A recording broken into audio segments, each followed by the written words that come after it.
Welcome to the Let's Manifest podcast. I'm your host, Dr. Alyssa Esposito, a certified life coach and manifestation expert dedicated to helping you design and live a life that you absolutely love. Together, we're diving into the magic of the law of attraction, quantum physics, and powerful personal development techniques. Whether you're new to manifestation or seeking inspiration, this podcast offers clarity, motivation, and actionable insights. So are you ready? Let's make it happen. Don't you just love the energy of a new year? It comes with this unrequested permission to have a fresh start. It's like pressing the reset button, and all of a sudden the scoreboard's back to zero and it's game on. With this in mind, I want to talk to you today about reviewing your last year. Why, you might ask? Because I want you to bring with you what served you, and I want you to leave behind what did not. Because we are all about intentionality, designing, manifesting, and living the life of our dreams, this exercise helps you to drop that mental baggage that you're carrying, what's weighing you down and not serving you. It will also help you to embrace and celebrate your accomplishments over the past year. It's so easy to only see the negatives in life. Our human brain is wired for survival, so it's always looking for what's wrong, what's missing, and all those potential problems. This is one of the reasons why we have to train our brains to see the positives too. There's a great book called The Gap and the Gain by Dan Sullivan and Dr. Ben Hardy. And it's all about seeing and measuring things from the gain, how far we've come, the progress we've had, rather than seeing only the gap, which are things we've missed, the finish line that we haven't gotten to, or how far we are from that unreachable horizon. To make this easier for you, you can get the worksheet for this episode in the show notes section on the makeithappenproject.com for episode number 3. Or you could just grab your favorite journal and just press pause between each one and answer one at a time. You ready? Let's go. So what are some of those high points, some of the peaks that you had last year? They could be little wins or big wins. What did you manifest or make happen last year? What did you accomplish that you're proud of? Maybe it's an area where you stepped outside of your comfort zone, a big goal you crushed, a fear you overcame, or a challenge that you took on and you conquered. What did you learn about yourself last year? Did you surprise yourself in any way? What was your favorite memory from last year? I think that we get so busy doing things and showing up day to day that we forget to see all these amazing things that happen to us, right? That's the gap in the gain. We remember all the bad points, but not all the high points. What did you start that was new in 2024?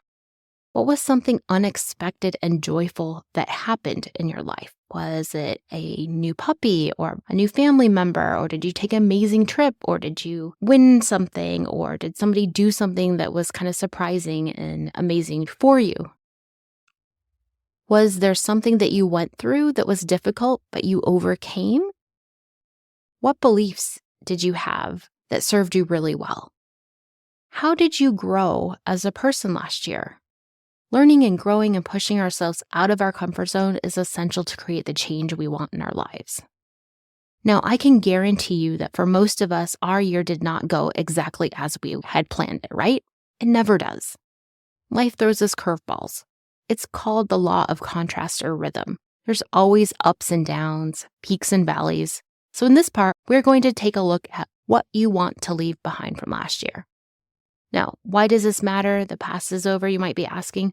Well, it's one of the most common blocks I see when people are trying to manifest is that they're staying the same person. To manifest new things, to get new results, we need to become that next version of ourselves. We need to be the person who has those results. And in order to do that, we need to let go of the qualities that no longer serve us and that we don't want to take into our future. The new year is a great time to just set down that baggage and walk away. Leave it behind you. Walk away a different person, or even in a new direction if you so choose. You can literally choose to do this at any point in time in the year, especially if you're listening to this and it's not New Year, not a problem. So often we let our past determine our future. We think that we can't do something because we've never done it before. I bet you can think of something in which you've thought this of yourself. It's kind of crazy though, right? We think about little toddlers learning to walk. Nobody walks without falling down multiple times, getting back up. That's all part of the process.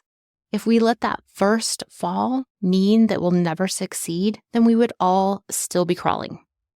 Somehow, as adults, we become more, and we let little misses, little falls, define who we are and what we're capable of and what we think we're not capable of. We can let that past creep into our heads and into our minds and be the reason that it stops us from trying and getting up again. I thought this was a profound quote when I heard it for the first time. The past only exists as sentences in our heads. Now, if you feel the past is still affecting you, it's because you keep thinking about it. I'm obviously not talking about crawling and walking here anymore, but all those moments last year that didn't go your way, those where maybe you disappointed yourself, you had moments that you were ashamed of, you missed the mark or a situation, maybe you chose to play small instead of stepping up to the plate. Remember how we were talking about the law of opposites and the law of rhythm, where we have the peaks and valleys in life? It's what you do when you're in the valleys that really matter. Do you sit down and stay and cry and just not get back up? Do you sulk and give up? Or do you say to yourself, well, it's only up from here? The turning point is the point in which you choose what you want to do when you're in the low point in that valley. Here are a few questions I'd like you to answer. What are some limiting beliefs last year that you had that did not serve you? They can be things like, life is hard, money is always tight or hard to make, I'm unworthy of love, or I'm unlucky in love. Maybe it's that you're self-conscious and you don't feel beautiful. What habits did you notice that you had that did not serve you or the future that you're trying to manifest? I think one thing that people, especially around the new year, always have this vision of health, right? And so maybe look at some habits that you had. Maybe it's smoking or drinking, or maybe it's eating habit. It could be something as far as being unorganized or being negative or being late, or just a habit of being a procrastinator or being lazy. What stories or excuses did you tell yourself about you and your situation? Do you feel like you played the victim? That you suffer from that victim mentality, that life's always happening to you rather than for you? Is there something that you want or desire, but you think it's impossible, so why try? What kind of story or excuse did you find that kept coming up for you? What emotions or energy did you often find yourself in that you no longer want to take with you into this new year, new you? Was it negativity, complaining, self-sabotaging, being self-conscious, being critical, being gossipy about other people? What do you forgive yourself for? What do you forgive someone else? Maybe someone did something to you and you just want to let that go and let that be next.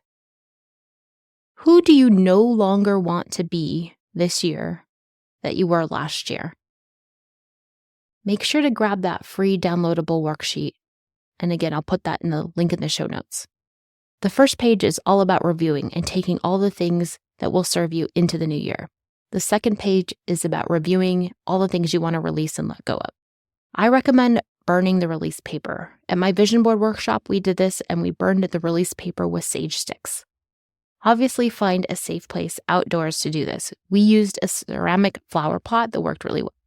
Or you can even just use a shredder, a paper shredder that you have at home, and that can be just as fun and satisfying. I hope that this episode and these exercises make you feel even more empowered to make this new year your best year yet. Remember that nobody is going to make your dream life happen for you. It's up to you to create what you want.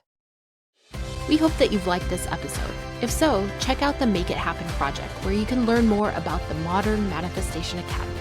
You can also find a community of like-minded people and coaching resources to help you create and live your dream life.